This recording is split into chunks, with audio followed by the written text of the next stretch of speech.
चलिए, जैसा कि हम लोग बात किए थे कि मिलते हैं अगले वीडियो में।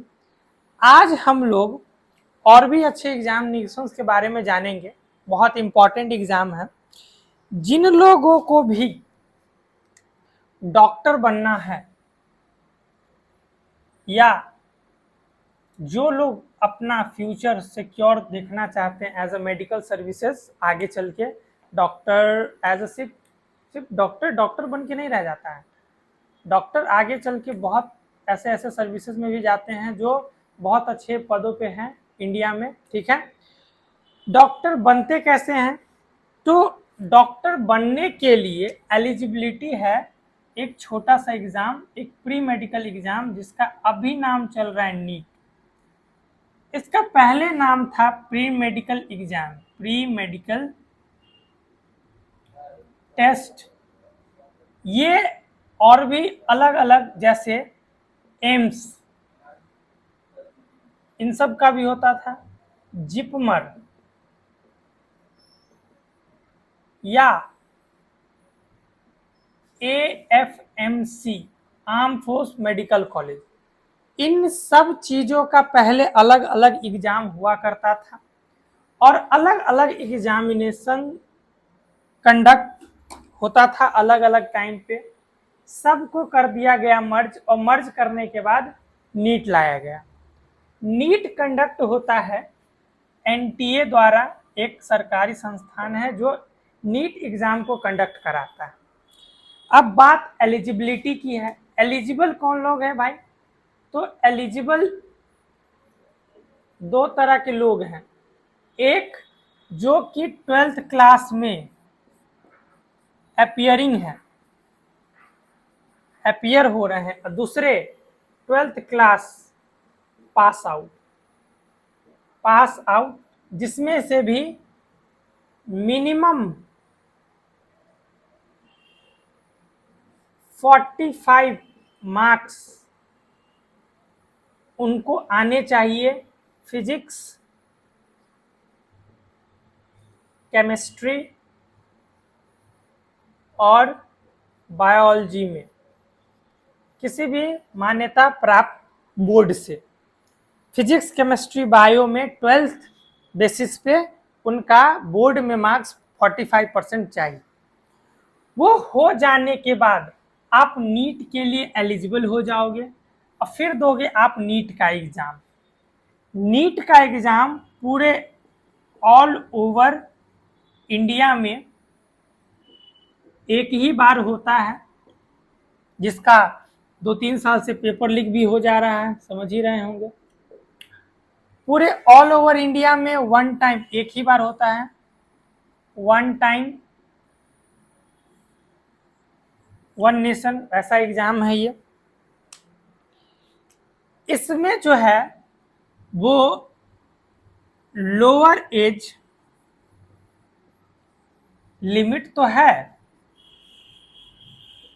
कि कम से कम 17 साल प्लस 5 मंथ्स होना चाहिए, बट अपर एज लिमिट अभी तक तो नहीं है। बीच में थी 25 साल, फिर 23 साल भी हुआ। अटेम्प्ट्स भी लिमिटेड थे, 3 या 4 ही था, मगर अपर एज लिमिट हटा दिया गया और अटेम्प्ट्स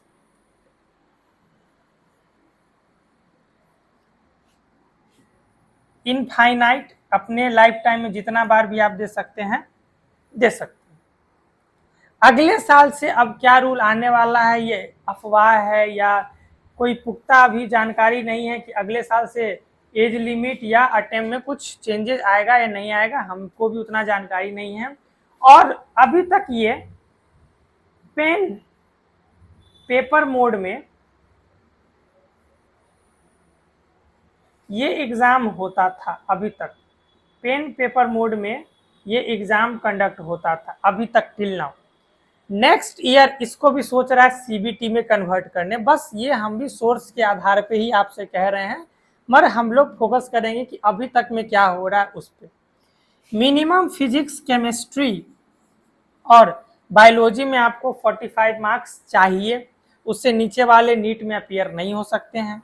और क्या 12th में अपीयरिंग हो सकते हैं या 12th के पास आउट वाले हो सकते हैं, उसके बाद उनको नीट दिया जाएगा। अब इसमें क्या है आगे समझते हैं क्या कि नीट एग्जाम में बेसिकली पूछा क्या जाता है। बाकी सब तो समझ गए, अब समझते हैं हम लोग कि नीट एग्जाम में क्वेश्चंस कहाँ से आते हैं, क्या सिलेबस है, क्या एग्जाम का पैटर्न है और कैसे उसको अटेम्प्ट करना है। जो लोग भी इस साल नीट देने वाले हैं या जो बच्चे 11-12 में अभी एडमिशन लिए हैं और वो 2028 में एग्जाम देने वाले हैं, उनका प्रिपरेशन अभी से ही होगा।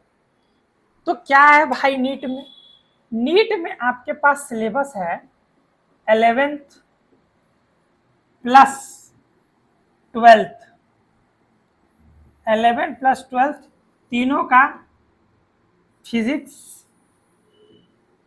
प्लस केमिस्ट्री और प्लस बायोलॉजी।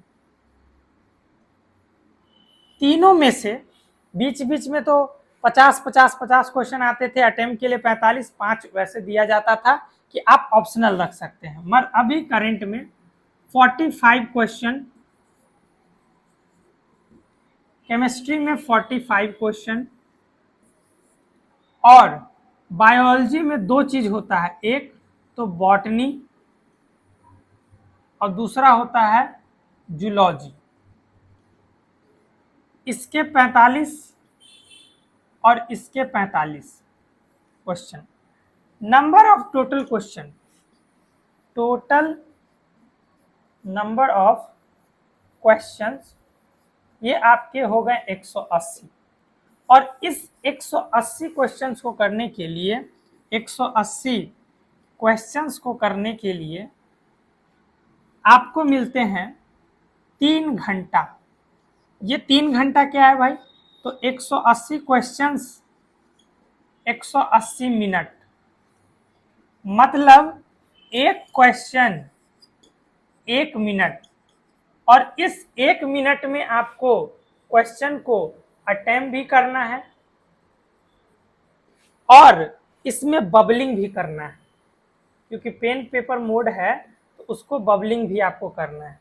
यानी 1 मिनट से भी कम टाइम में, 1 मिनट से भी कम टाइम में आपको उस क्वेश्चन को अटेम्प्ट भी करना है और बबलिंग भी करना है। इस चीज के लिए चाहिए आपके पास हाई एक्यूरेसी। अब ये हाई एक्यूरेसी क्यों चाहिए, क्या होता है समझते हैं ध्यान को। आपके एक करेक्ट क्वेश्चन पे, आपके एक करेक्ट क्वेश्चन पे अटेम्प्ट पे आपको मिलते हैं +4 मार्क्स। बट एक इनकरेक्ट अगर हो गया तो इसके कट जाएंगे आपके 1 मार्क्स। ये 1 मार्क्स बेसिकली दिखने में लगता है 1 मार्क्स, पर ये बिल्कुल 5 मार्क्स के बराबर होता है। अब पूछिएगा कैसे, कैसे ऐसे कि 4, एक क्वेश्चन मैंने गलत कर दी तो 4 तो गए मेरे आए हुए में से 1 कट गए, तो टोटल 5 मार्क्स कट जाते हैं एक गलत होने पे। ठीक है, हम इस चीज को समझ गए। फिजिक्स में कितने 45, केमिस्ट्री में कितने 45, बायोलॉजी में कितने 90, बॉटनी और जूलॉजी मिला के। और इन सब चीज के लिए 180 minute.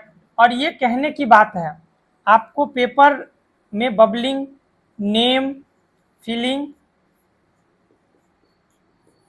Plus stamping, other signatures वगैरह के लिए 30 मिनट्स आपके ऐसे ही चले जाते हैं। मतलब ये पेपर आपको बेसिकली 3 आवर्स में नहीं करने हैं ना, 30 मिनट और माइनस कर लीजिए, ये आपको 2.5 घंटे में पूरा करना है। इतने कम समय में इतना क्वेश्चन अटेम्प्ट करने के लिए आपको चाहिए हाई एक्यूरेसी, हाई एक्यूरेसी। और ये हाई एक्यूरेसी आती है इनॉर्मस प्रैक्टिस।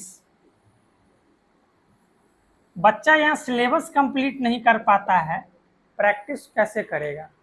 चलिए कोई बात नहीं, इतना जानकारी लेने के बाद अब इसके बाद अगले वीडियो में इसके सिलेबस के बारे में और जानकारी देंगे। तब तक के लिए बने रहें।